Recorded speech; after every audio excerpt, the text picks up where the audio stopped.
Hey, hi guys, love conquers all. Yes guys, anyway, I hope you're healthy, happy and really good to see you, most important of all. So what's begun in your life this week? Have you got any stories or anything you'd like to tell me, like the story I've got to tell you now? This isn't a story, this is something what happened, and I was given the information probably 20 years ago. But yeah, all these people, I think, are still in the land of the living, as far as I know. But it's a very heartfelt story, and it's about true love, which is very seldom these days to find somebody who loved their family. The person's name was Boom. She was Thai. The great thing is, this isn't just, it's about somebody's love for their family and for their future, what she wanted. She lived in central Thailand. She had a sister, 𝐥𝐤 and Sunny. They're both very young, and the father, he was actually, he's supplying goods to the military, which was the Thai army. So this is 1968, I think. And don't forget, this is the story what I'm giving you is I've just nothing written down from my brain completely. And the Vietnam War finished in 1975. Anyway, guys, the the American Army, what used to have the war in Vietnam, used to come back into Thailand, and that was where they rested, and where their base was. And so Boom's father had a business which he was supplying goods to the Americans, like cutlery, knives and forks, spoons, all this type of thing. He had a very good business. They lived a very good life. But the story is about love and passion. What really is love? His most important thing is this one person actually fought for her family, almost died, but her own father, which tried to keep the family healthy and happy, himself, he purchased land. The Americans had left. The war was over. So what's that? 1976. The time it was completely wrapped up.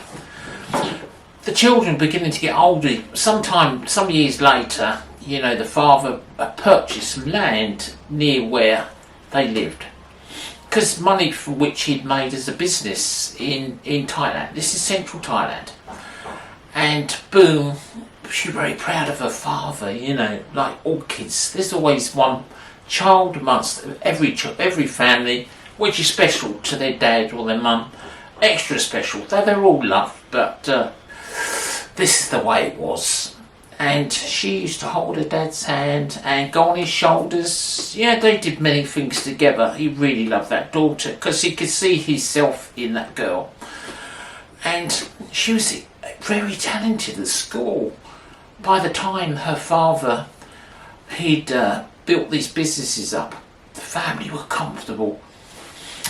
And the daughter, Boom, she was expecting to go to university, but she was, everything was about to change. The father had tried to purchase some land, and the next day the police turned up on the doorstep telling her mum, or Mir as they say in Thailand, that her father had been shot dead.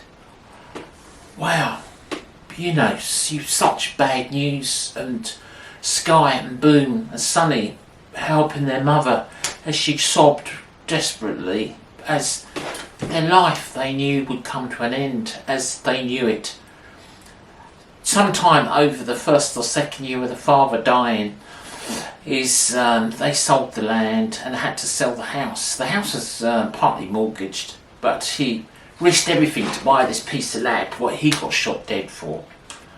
An inquest into it, nobody ever knew what happens. Has a question. Obviously it's Thailand.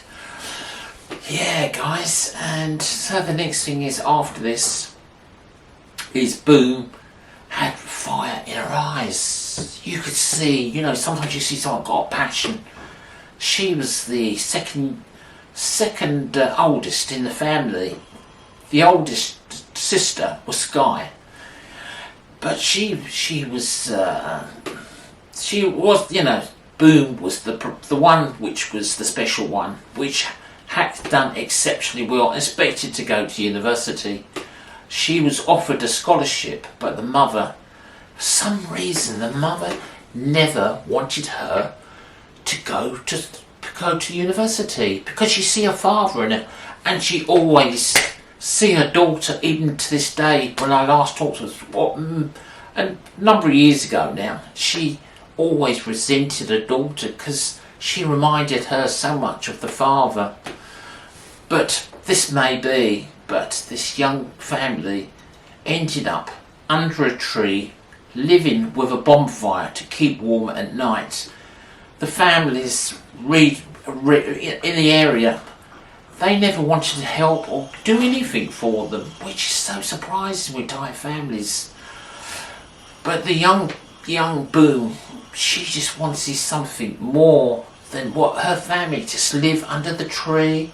She could see the stars at night, and she thought of her future, and she was dreaming what she wants for her family. But saying that, this happens, is Western people won't understand. This happens many times in Thailand, things like this, and one of the family has to step forward or nothing happens. So young Boom, she was very determined. By the time she was 17, she'd gone back to Bangkok, and no one knew. Her sister, they thought she died. She'd left the village in central Thailand. I would never give the names of the villages or where it was, but she worked 5 years continuously. She was given upkeep where she lived in Bangkok, but every single penny she gave to her sister to support the family for their love. But this is a story of love and passion. It's not just, it's love for somebody hopefully one day she'd fall in love with. So the next thing, what happens after this, they were still living under the tree. She was only sending money for them to support themselves, to live. There's 3 sisters and the mum. They still had nothing. So, you know, Boom thought to herself, she was 18 years old, it's so sad. She decided that she was going to do what many Thai girls do, but that's not the overall pitch. This is what happens when you don't have money and you don't have support and you don't have people to help you, or some rich uncle. It's when you live the real life. And unfortunately, she had to join the sex industry, and she went south, and her family never knew where she was going to live or what happened to her. So 5 years have gone by. It's very sad. It's it very hurts for me to think this story. It's something I've always never forgotten. It's It's so the next thing after this has happened. She sends herself. She'd gone away, as I explained already. Her sister thought she died. They know where to live, and her sister was still receiving money, but indirectly she didn't know that it was her sister. She thought she died, and because she hadn't heard nothing for 5 long years, and then one day she came back. It beggars belief. This girl gave her youth and her body to support her family. How much does this happen in Thailand? There's happier things to happen, you know. This is just passing part of it. And so the next thing is, after this, is she came back. She managed to buy them a house, and everybody's happy, but Boom is not happy herself. She's given part of her life to, she wanted something for herself now, but this, because the family had no means of income still. She had the house, she bought them a house, the mother, and Sky and Sunny, obviously growing up by now and having boyfriends and hoping to get married, which obviously in Thailand is a big thing because that's what supports the family. They all have to give to mum. So the next thing after this is she actually decides that she wants to do something more, but this is even more seeded. She had a friend, I don't know her name, but she and her have both gone to Macau. Is it Macau? Yeah, no, it's somewhere in Hong Kong anyway. And they've gone to Macau. I suddenly say Macau again. It's not. It's in Hong Kong where they went to. But the dreadful thing is her friend. She'd only been in Hong Kong for less than 3 weeks or something like this. But the dreadful thing was her friend was going to be. She decided she wanted to go home. But this wasn't just ordinary people they were working for, it was the mafia.